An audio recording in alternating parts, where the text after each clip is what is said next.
پختہ تر خود کو بلاؤں میں بناتی ہے خودی، پردہ حق کے سامنے سے پھر ہٹاتی ہے خودی۔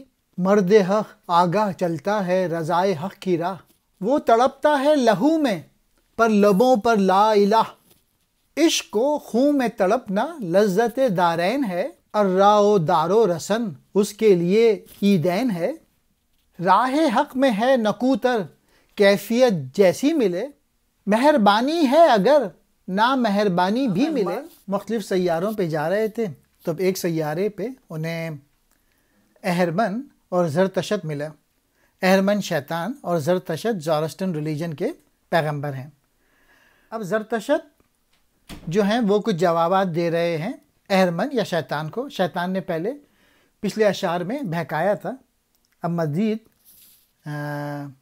زورسٹر یا زرتشت کہہ رہے ہیں حوادث اور آفتوں کی آزمائش میں پڑھ کر خود ہی زیادہ مضبوط ہوتی ہے، یہاں تک کہ خود ہی خدا کا پردہ اٹھانے والی بن جاتی ہے۔ جب صاحب خود ہی مذکورہ آزمائش میں پورا اترتا ہے تو وہ محبوب حقیقی کے دیدار سے فیضیاب ہو جاتا ہے۔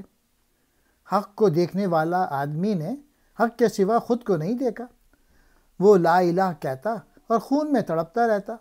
وہ خود میں خدائی صفات پیدا کرتا اور خود کو اس کے احکام کا پابند کرتا اور اس کے سوا کسی اور کو معبود تسلیم نہیں کرتا۔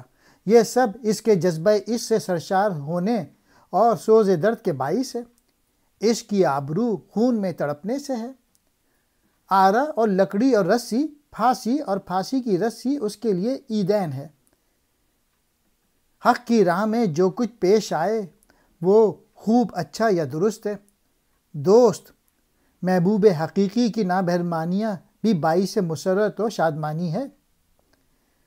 ایک سچا عاشق محبوب کی طرف سے مختلف صورتوں میں کی جانے والی آزمائشوں سے گھبرانے یا ڈرنے کے بجائے خوش ہوتا ہے، انہیں وہ اپنے لیے رحمت ہی سمجھتا ہے۔